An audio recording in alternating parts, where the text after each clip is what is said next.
Oh, wait, let's see. Yeah, it seems to be streaming. Why is this thing not showing any broadcast? But we'll reboot it and see what happens here. Here it comes. Okay. And now we check the sound, and then we get going. And we'll trim this off some places. Okay. Perfect.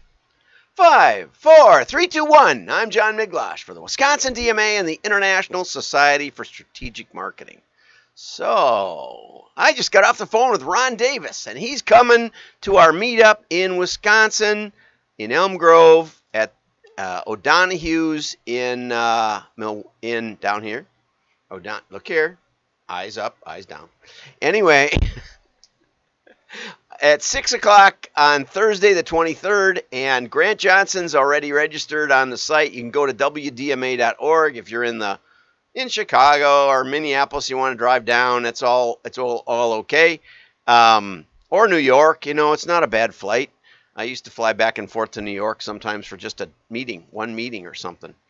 And so you can do that if you want. Nobody's on the planes. I was over at the airport yesterday morning, and it was absolutely a ghost town. I couldn't believe it. Milwaukee Public Airport or whatever, Mitchell International. Anyway, so we're going to have a great time. We buy our own beer, and we talk direct mail. Ron says they continue to do tremendous. Ron is he's one of the leading nonprofit mailing guys. Oh, wait, back here. This is a new format they're testing. I said, hey, I see you went from the number 10. He said, oh, yeah. We're mostly sticking with the number 10, but this is a test, so don't look at this and say, Ron's an expert, so I'm going to go to the smaller format. It looks more personal. Well, you can if you want, but that's not, we don't know the results yet. So always test. That's one of the rules, no matter what. And so Ron is testing. And he said, oh, you're paying attention. I said, yes, I am. So see Ron, see Grant Johnson.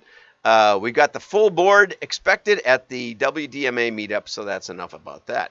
Okay, let's go over to the first commercial. This is about a product I've never heard of, Chirp, and it probably makes that sound when you use it. And we'll just see how it helps improve Karen? life. I blatantly said Sharon. Sharon. My name is Sharon. Her name is Sharon. It's not Karen. Not Karen. Sharon. People keep getting it wrong. No, not Karen. Like everywhere I go. I'm gonna need People are like, okay, Karen. Or, thanks, Karen. What, a Karen? I'm like, hello? That's not my name. And stop filming me. Sharon isn't the easiest person to be around. Hey, Dawn! And I guess the stress and the tension of trying to enforce laws that she feels that other people should be following turned my Sharon Sweetened almond milk, Dawn? into a total Karen. Garbage. I saw these ads for Chirp, and the reviews were like, these wheels are amazing. I feel like a new person. I use this at night, and I'm like a new person. A new person. You love this wheel. It just takes a few minutes a day, and you feel like a brand new person. I mean, there's Brand a new theme here, right? There's a theme here. I got a little gift for you. A gift for you. Yeah. Brand So new. I was a little nervous about giving her the Chirp wheel, but when Sharon felt the four-way stretch, that's when slowly... I forgive everyone for everything. Oh, the tension is just gone. Karen disappeared, and I got my Sharon back. Amazing. Dawn, I'm not angry anymore. Plus, Chirp has a 60-day free trial, so if it doesn't transform to Karen's, just ship it back. The Chirp wheel, not Karen. What's that supposed to mean, Dawn? Anyway, I think I figured out why I got a strike for copyright. I used a video for the London Underground that wasn't on YouTube. I think if you broadcast on YouTube and use YouTube videos, I don't think they care about that. They just care about, we'll give this one a like. Oh, man. When I get a commercial that I laugh out loud, now I've used up all my time, so let's get over to the real news. Obviously, we need to cover something important, right? Let's go. Okay, so that's that one. Now let's go to Pepsi. I watched this ad. Pepsi's encouraging people to binge watch 12 hours of football. Just watching the ad. If your wife sees that, she'll put a sledgehammer through your TV set. It is scary, awful. Here's you gotta go over and subscribe to WDMA. WDMA.org/join, and you can get this article. It's worth it. It's free. Just go there and subscribe and get the show notes. So I did an article talking about how 39% of entire web's internet traffic is bad bots. So I chatted with Dr. Augustine Fu, and I said, well, where's the ad fraud? I didn't see ad fraud mentioned in that article. And he wrote me back. He's so gracious. And he said, few understand, and he sent me this article. Few understand how hackers cash out. Some people say that they sell, when they hack a big site and they get all these identities, some people think that it's just all sold on the dark web, but that's only one step in the process. Why would anybody buy the list? How do you monetize a list of stolen identities? Okay, the way it's more lucrative to the criminal activities is from massive digital advertising budgets. It's easier to steal from massive digital advertising budgets. Over $100 billion in the U.S. in 2018, $300 billion worldwide.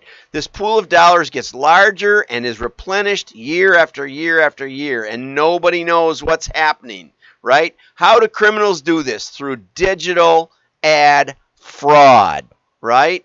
They set up fake websites, fake mobile apps to generate trillions of digital ad impressions that marketers eagerly buy, attempting to reach more and more customers online. Except these are not humans seeing ads. These are fake ads shown to fake users designed to create ad impressions and avoid detection.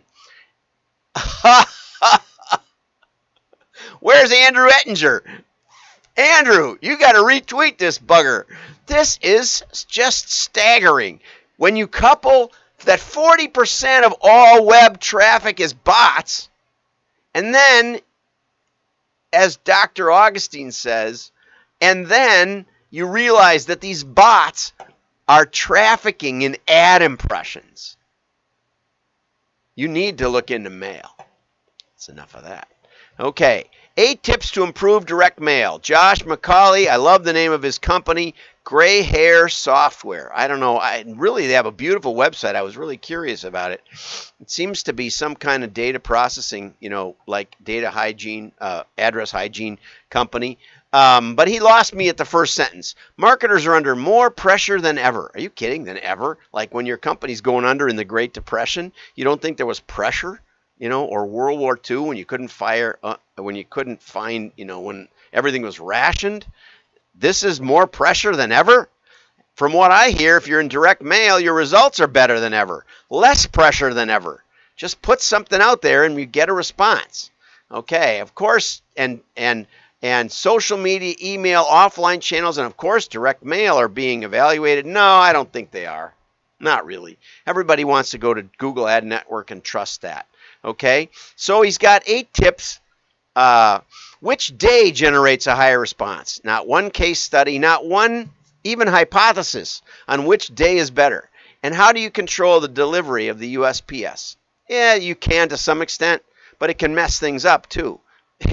Because, if your letter gets there and it says, well, don't deliver until, or deliver on this mail date, yeah, they'll try to do their best, but you're better off just letting it go through the stream, I think. Okay, and he says he's seen 20% difference in response rates based on the day of delivery. Right, but why? Unless you have a hypothesis, unless you test with your own company, as we said with Ron Davis, unless you have something in your head that explains why you want to do this, don't do it.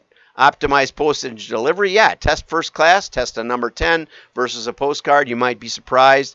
My daughter did that on my recommendation and in South America and found a 4-time improvement in response by a number 10 with regular postage instead of a postcard.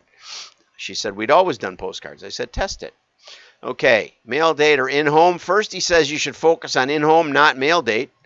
But then you should keep track of your letter shops and delivery deadlines, which is a mail date thing. Now, the most important thing is to keep track of your own employees making the deadlines, because most of the time, your vendors will make their deadlines if you don't botch it up. And the biggest challenge we always had was that the client gets it there, on Friday afternoon when it's due Monday, and we have to work the whole weekend when they were supposed to get it there like a week and a half earlier. That's the biggest challenge. That's where the wheels come off. And then when we're the little cog in a bunch of big vendors, we get to make up the difference. When you're using multiple letter shops, one of my members, Mary England, asked me if there were any letter shops left. I found in Minneapolis, the University of Minnesota had a letter shop that they used for mailing to students. So, again, you lost me there. So, retargeting is supposed to be big, but it's really not that productive, because out of 100,000 visitors, you only can retarget about maybe 5,000. We have some things we're working on. It's going to get better. Okay, this one, Summer, I want to get to this article because it's so good. And I keep doing bad articles in front of you, but I'm committed to the 10-minute limit, and I'm over.